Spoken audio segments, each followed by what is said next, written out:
I wanted to hop on here and tell you about charades because it's a really amazing game to build so many skills with your kid on the autism spectrum. Honestly, it is one of the funnest games if you can get them engaged. So we build skills, just that joint attention. Are we thinking about the same thing? We're trying to guess what that person is doing. We're thinking about the same thing. The next one is the kids learn to read your gestures because they're super exaggerated. So they get used to looking at you and referencing you in a fun way. And they get to read your body language and your facial expressions.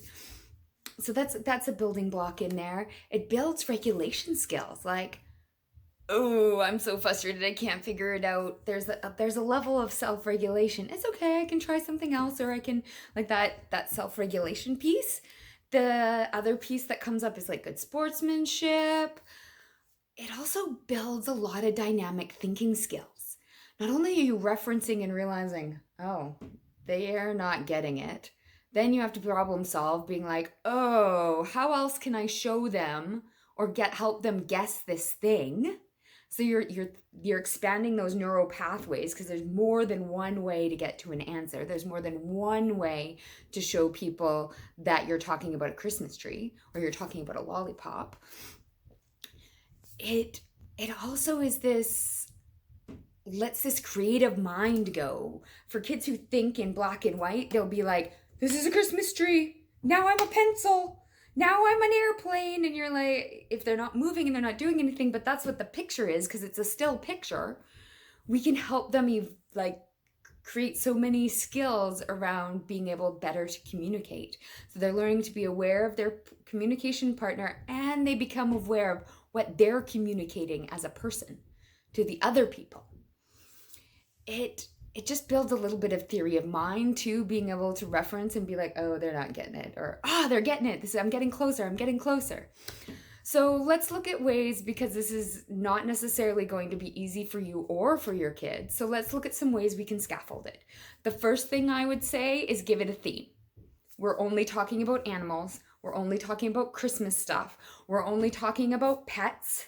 We're only talking about winter activities. We're only talking about summer activities. Give them a framework so it limits their thinking process a little bit, so that I shouldn't say limits, but guides them a little bit of what to think and where to think and what file in their brain to think about. The next one is you can give them lots of prompts, because if they're having trouble reading your gestures, you might want to say things like, you might tell them, look, when I go like this and make goggles, it means I'm saying it looks like, and you can draw the outside of a Christmas tree. Or you might be like, for a candy cane versus a lollipop that's a circle, you might have to tell them, look, I'm being a mane and this is how I roar.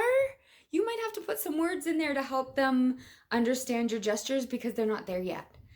You will also find that they probably will have a really hard time creating and the gestures and the facial prompts, or the facial expression, and a way of conveying when it's their turn to act.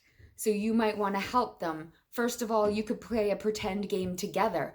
Let's pretend we are lions. I have a big mane and sharp teeth, and I walk like this. Let's do it together. And then you're working on coordination and synchronization, and you're helping them build those pathways around, how do I play charades and how do I communicate to other people? We can do things I also think about doing things in pairs so that you can discuss what you're going to do together. So you have mom and dad playing as one, and sister and dad playing as the other. Can also help that process. You can give them some prompts. You could be like, well, I'm not understanding. Can you show me in a different way? And if they have trouble with that, you can be like, okay, well, what do you do with it? How does it move?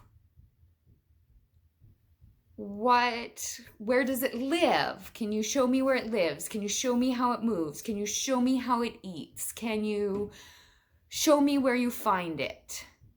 And see if you can help them scaffold their gestures. And if they still have a really hard time, you could help them being like, okay, you can use your words, just one word, so that you can help them move around it. You could also, in those partnerships, be like, okay, well, I wonder how we can show how we have a main, using that declarative language. I wonder how we could show that we eat pizza. Well, I know it's round. I wonder what else there is on a pizza that we could show, and help them create build those neural pathways and that out of the box thinking, like connecting those different brain thoughts together to one thing. Yeah, so that's a good start. If you have other questions, send me a message and we'll check it out.